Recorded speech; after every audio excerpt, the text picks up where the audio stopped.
안녕하세요. 공지영 전도사입니다. 오늘 강의의 제목은 가난함을 서로 나누는 자리에 기쁨과 복도 있다 입니다. 그럼 오늘의 강의 시작하겠습니다. 경쟁이 심한 세상이다 보니 우리의 성격 중에서 돋보이는 부분이 도드라지게 마련입니다.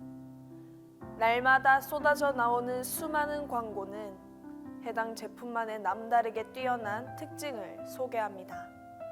이렇게 출중함에 치중하는 현상이 워낙 만연해 있다 보니 우리는 자신의 정서와 감정과 기분이 거기에 얼마나 큰 영향을 입는지를 거의 모릅니다.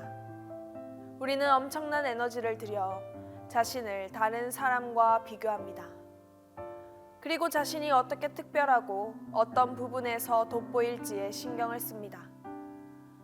상황이 이렇다 보니 당연히 우리의 자아상과 자존감은 자신의 삶에서 다른 사람과 무엇이 다른지에 점점 더 의존하게 됩니다. 이렇게 출중함을 강조하면 공동체가 생겨날 수 없음은 자명한 이치입니다. 차이점을 고수하는 것이 관건이다 보니 우리는 행여 누가 나의 차이점을 앗아가 나를 불행에 빠뜨리지나 않을지 늘 두려움 속에 살게 됩니다. 그래서 염려로 가득 차 자신이 소유한 것에 집착합니다. 재물로 남들을 따돌리고 수완과 기술로 남들이 못하는 일을 하고 통찰로 남들의 마음에 강한 인상을 새기고 심지어 영적 체험으로 자신이 특별하다는 기분에 젖습니다. 이제 배움이라는 영역조차도 사람들이 저마다 중요한 존재로 돋보이려 하는 전쟁터가 되었습니다. 복음은 이런 삶과 사고방식을 근본적으로 거부하고 물리칩니다. 예수 그리스도께서 깨우쳐 주시듯이 우리의 참된 정체성은 각자의 특수성을 자랑하는 실존 주변부에 있지 않고 서로가 기본적으로 다 같은 인간으로서 형제 자매이자 한 하나님의 자녀임을 깨닫는 실존의 중심부에 있습니다. 그것은 그리스도께서 이론으로만 진술하는 데 그치지 않고 그분이 직접 삶으로 보여주신 실제입니다. 크고 신비로운 계시는 사실 예수 그리스도께서 하나님과 동등하신데도 그것을 취하지 않으시고 자신을 비워 우리처럼 되셨다는 것입니다. 우리로서는 다 이해하기가 매우 어렵지만 그래도 하나님 사랑의 가장 깊은 이 신비를 늘 가까이 하려 애써야 합니다. 하나님이 우리에게 사랑을 표현하신 방식은 인간의 실상 속으로 들어와 우리처럼 사신 것입니다. 여기서 핵심은 이것입니다. 하나님은 인간의 실상에 동참하심으로써 결코 하나님 이하로 격하되신 것이 아니라 반대로 하나님이라는 존재가 우리에게 정말 어떤 의미인지를 계시해 주셨습니다. 사도 바울도 하나님이 우리와 함께 하시는 분임을 알았기에 빌립보서에 이렇게 말할 수 있었습니다. 아무 일에든지 다툼이나 허영으로 하지 말고 오직 겸손한 마음으로 각각 자기보다 남을 낮게 여기고 각각 자기 일을 돌볼 뿐더러 또한 각각 다른 사람들의 일을 돌보아 너희 안에 이 마음을 품으라 곧 그리스도 예수의 마음이니. 그러므로 그리스도인의 삶은 근본적 변화를 요합니다. 이는 결코 쉬운 일이 아닙니다. 여태 소중히 여기던 많은 환상을 버리고 우리 인간의 실상을 있는 그대로 직시해야 하기 때문입니다. 인간 보편의 깨어진 모습과 더불어 그래서 우리에게 치유가 필요하다는 사실을 인식할 수 있으려면 하나님의 무조건적인 사랑을 경험해야 합니다. 두려움에 젖어 있으면 겸손한 마음으로 가기보다 남을 낮게 여길 수 없습니다.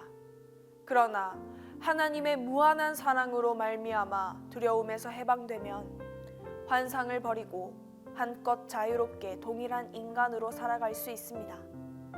삶에서 하나님의 사랑을 체험할수록 그들은 자신의 죄성과 깨어진 모습을 더 깨달았고, 그래서 자신이 남들과 조금도 다르지 않음을 역설했습니다.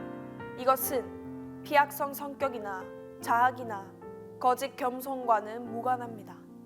오히려 인간의 깨어진 실상을 10분 인식할 때 우리의 참된 정체성에 본연의 자리에 닻을 내린다는 사실을 그들이 알고 표현한 것입니다.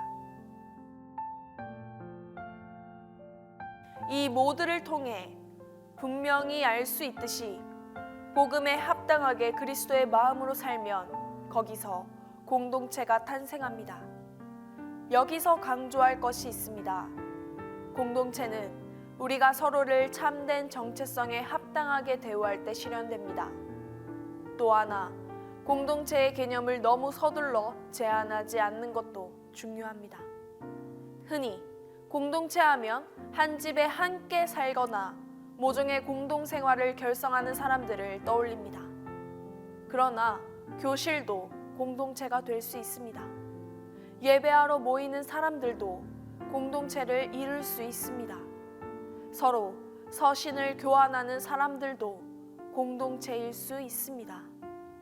교사와 의료계 종사자 등 각종 분야의 직업인도 다 공동체를 이룰 수 있습니다. 관건은 서로를 어떻게 대하느냐입니다. 인간은 서로를 위해 창조되었고 베풀고 나누라고 살아 있습니다. 무력한 두려움과 고립시키는 분열이 조금씩 사라지면 공동체가 자연스럽고 당연하고 자명하게 그 모습을 드러냅니다. 공동체 안에서 우리는 비로소 서로의 독특함에 눈뜹니다. 공동체는 재능을 찾고 열매 맺는 곳입니다. 여기서 동질성과 독특성의 위대한 역설이 있습니다. 기본적으로 동일한 인간임을 인식하는 가운데 기꺼이 각자의 출중한 차이점을 버리고 서로 연약한 모습을 내보일 때 비로소 개인의 재능이 드러날 수 있는 장이 열립니다. 이때의 재능은 분열 대신 연합을 낳는 은사입니다. 기독교 공동체의 가장 주목할 만한 특징은 획일성을 조장하거나 개인의 은사를 억압하지 않는다는 것입니다. 반대는 기독교 공동체는 서로를 자세히 눈여겨보아 숨은 재능을 발굴할 수 있는 환경을 조성합니다.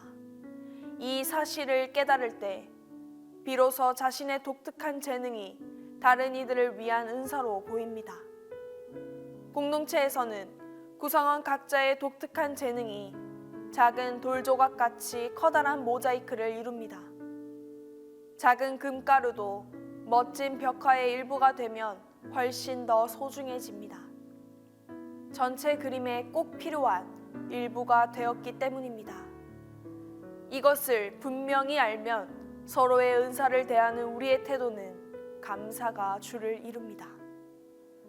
우리가 차별화로 승부하려는 환상을 갖고 있음을 인정하고 이제는 동질성에 기초하여 모여야 합니다. 실제로 이 동질성을 최대한 삶으로 연결시키려는 열망을 품어야 합니다. 또 우리는 인간성을 철두철미하게, 즉 우리의 깨어진 모습과 하나님의 은혜로 치유받아야 할 필요성까지 다 경험해야 합니다.